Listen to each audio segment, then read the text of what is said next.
Само... Нали се замориш? Само... Дзупа. Разбираш ли? Да, бе.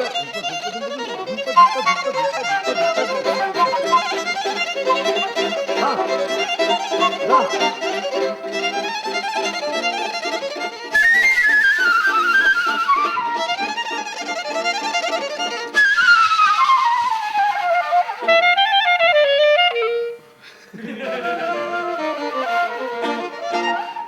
Добре. Значи след граутското правим първото. Това ли да? Какво ще се не го мисли сега? Трябва да го върнем.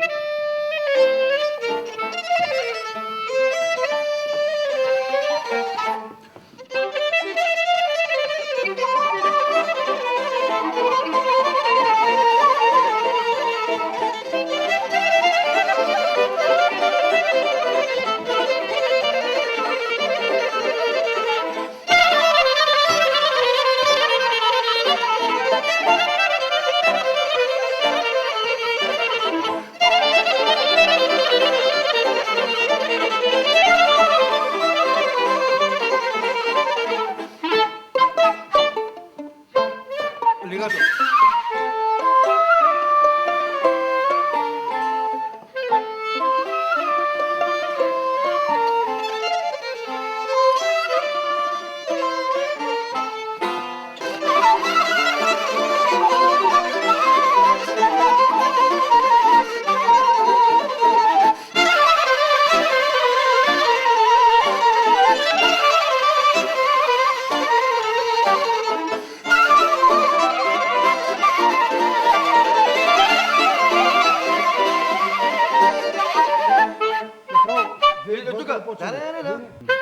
Нали? Направо двойка. Добре, става. Матео, значи, тели в унисон ти башла сола равно. Хора ме питат защо като българин свириш циганска музика. И аз съм им отговарял така, като се замислих. Мисля, че защото тя е малко по-освободена, в нея може да се вкарат всякакви елементи от всякъде. И по-емоционална музика е някакси от нашата. И държат повече на шоуто в нея. За да свириш циганска музика, трябва да разбираш и от шоу. Малко от малко. Почваш ти, аз правя. Почва Мато той и всичките на четвъртия път. Наслагване, разбираш. Той това търси. Давай. Ай, той почва. Ти почва. Не, аз искам да влеза после с терцата. По-хубаво младен да почне.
Направо.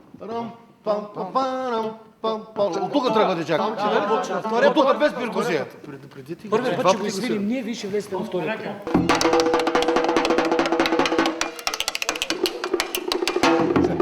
А тия младите момчета с тарамбуките, те са... От доста време съм чувал за тях. Те са много интересни, самобитни. Те не са учили за това нещо и това е интересното, че имат много тяхно вкарано вътре. Те са малко така отдалечени.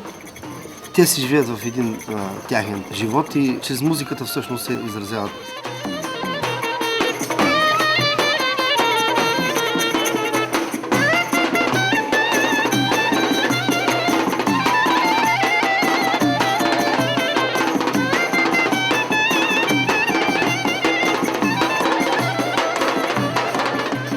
Цял живот така, като си спомням, аз свирим.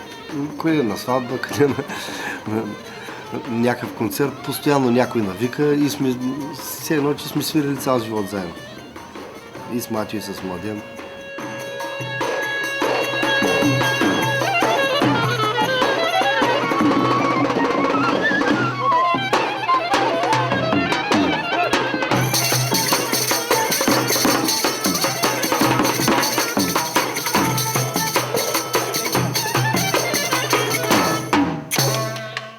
Тя ги вълнува музиката и то да се я покажат пред тяхни хора.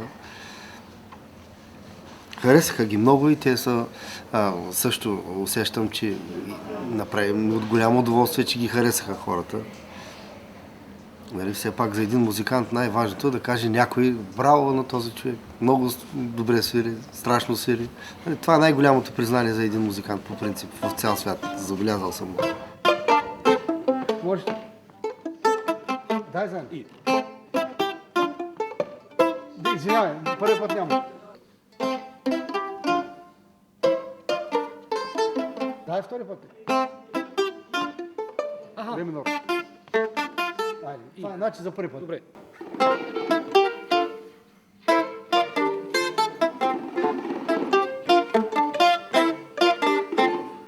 Аз ще така това. Да ти няма правим мисля, така ще стане. Така, давай. Просто музика от камера. Влиза Матю сега. Сега влизаш ти.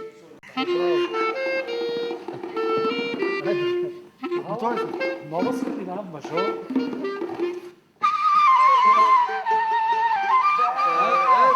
Той свърни кравито! Такива читалища свириха. Чакай, читалищата виж какви бяха. Акордонни кавал. И певицата пред Драгано, моме. Завършка, говорим.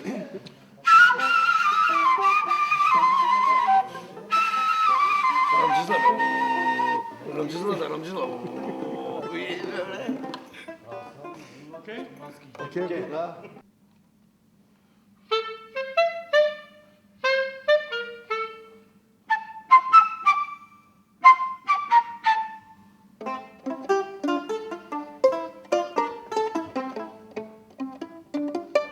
Давай направо, дай Младен.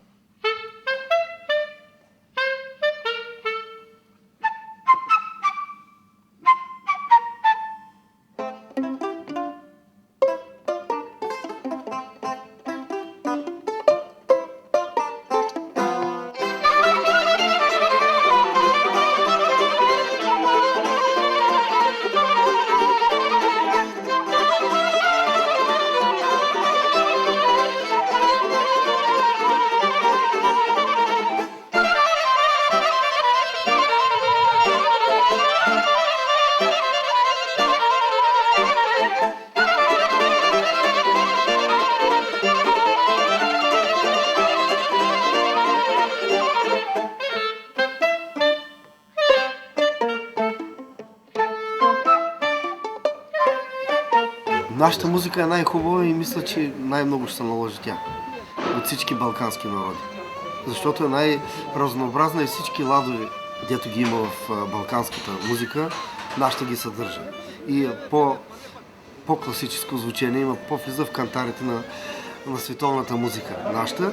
И смятам, че ще се наложи нашата музика като балканска, нали, вкарана с други чужди елементи, имам предвид на всичките тия народи.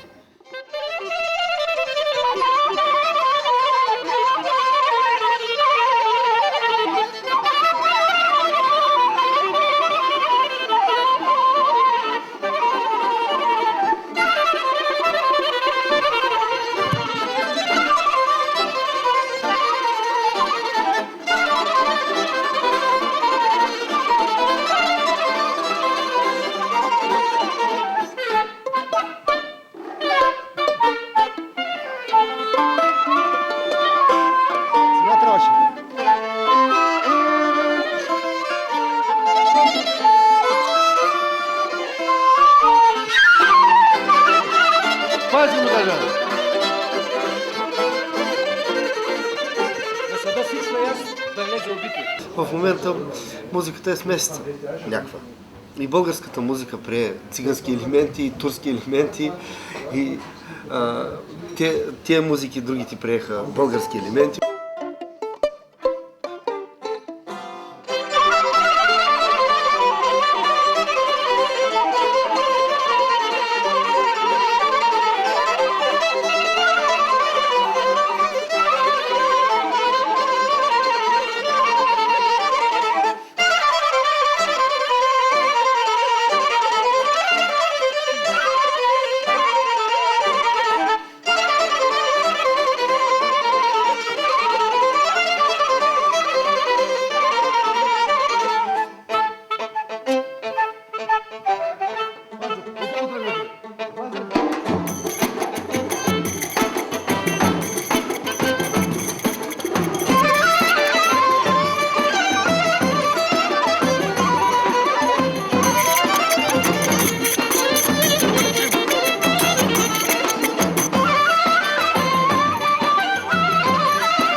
Аз мисля, че тази смесица от музика ще доведе до ново начало на една общо европейска балканска музика да стане. Имам чувство, че нашата музика е най-добра в момента. Тази, която и ние почваме да я поднасяме, нали, естествено, тя ще получи развитие. Ние работим постоянно, не само ние, всички други музиканти в България работят